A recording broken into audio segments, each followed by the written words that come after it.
Day 30. We are on our way home. Eric continued to make progress one step at a time to the point where Dr. Martel and the team said he was stable enough to go home. I had learned how to transfer him from the car seat to the wheelchair and from the wheelchair to the airline wheelchair and to his seat enough, and he was able to assist enough to be able to do that. And other medical pieces were in place that he could travel. And so I think it was December 22nd. We would arrive home on the 23rd in Minnesota.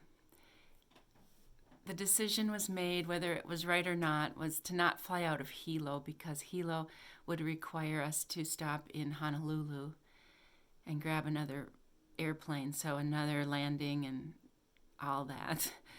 We decided to drive to Kona, the other side of the island, through the mountains. To fly out of Kona, we could go straight to LAX in California and then one layover to home.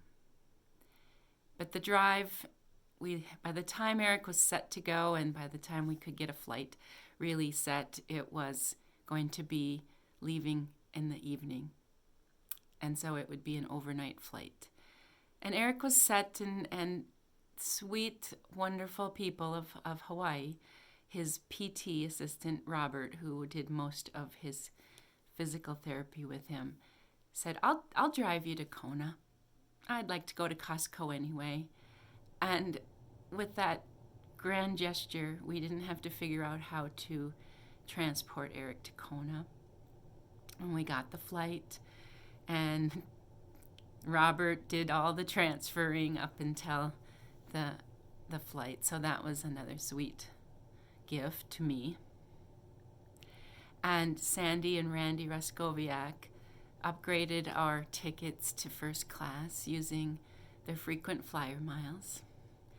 I had never flown first class.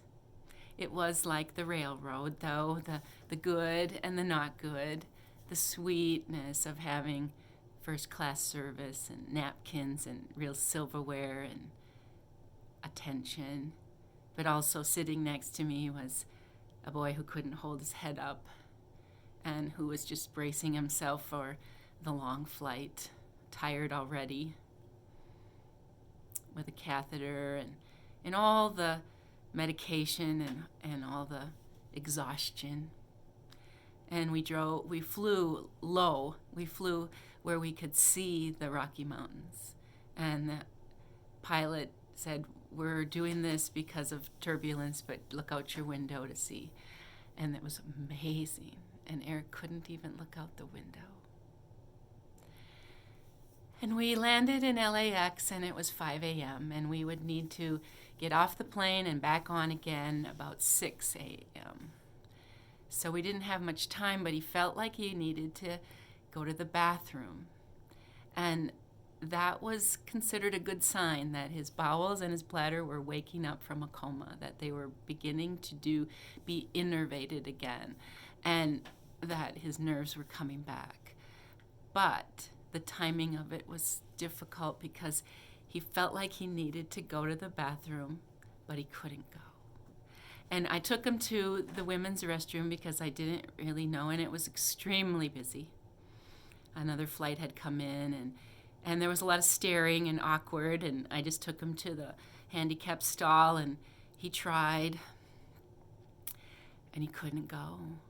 And he cried, and I cried, and we just wrapped it up and went back out, and then he just felt like he had to. So we went back to another bathroom. It was quieter then, and I got him on the stall, and I just was waiting outside, and he's wanting to go to the bathroom so bad. He feels constipated terribly, but he also can't go, and he feels the need to go, and we're going to have another 5-hour flight before we actually get home, at least 4 hours, whatever.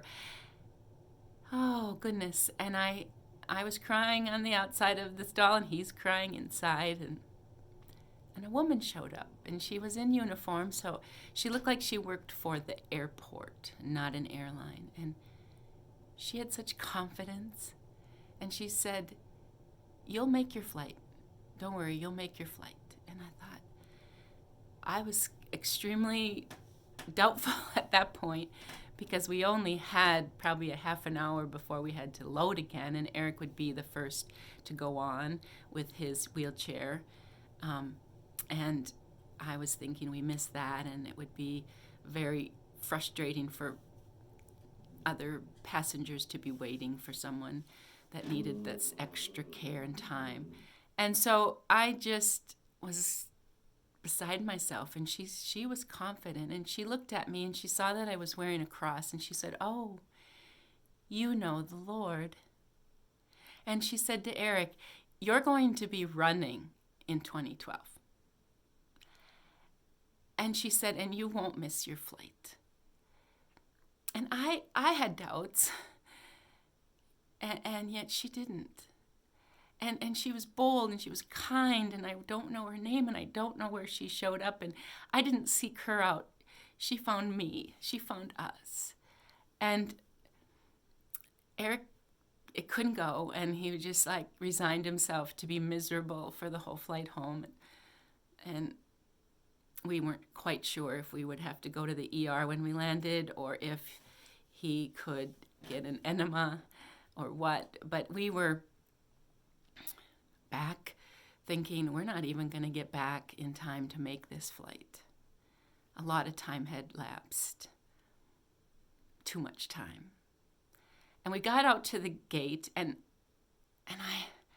it was just packed with people standing. Everybody was standing, and 200 plus people were standing. And I thought, what's going on?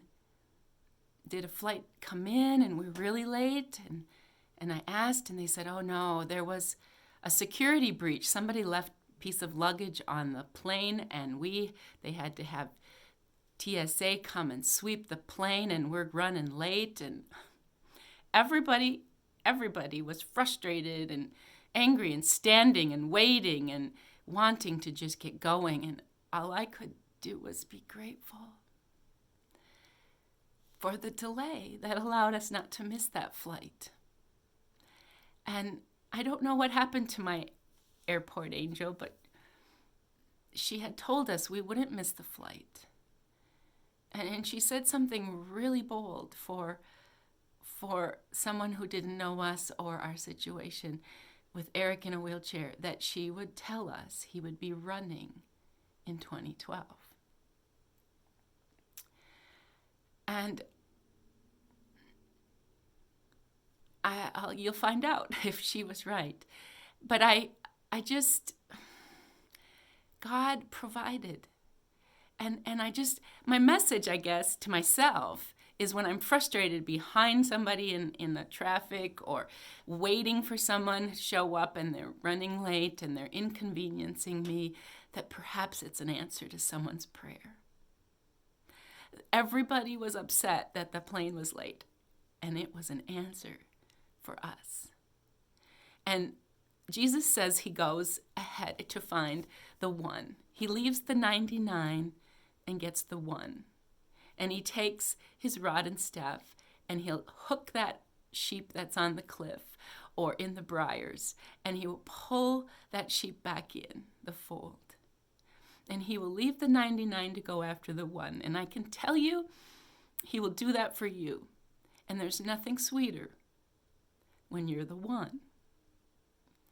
When you're one of the 99, it might be a little annoying, but when you're the one, and you are the one, he says you are the one, he will go after you. And so I leave you with that scripture and that hope and gratitude that it is true, the scripture that says, "My grace is sufficient for you, for my power is perfect in weakness." Tomorrow you will see us home. Home, home.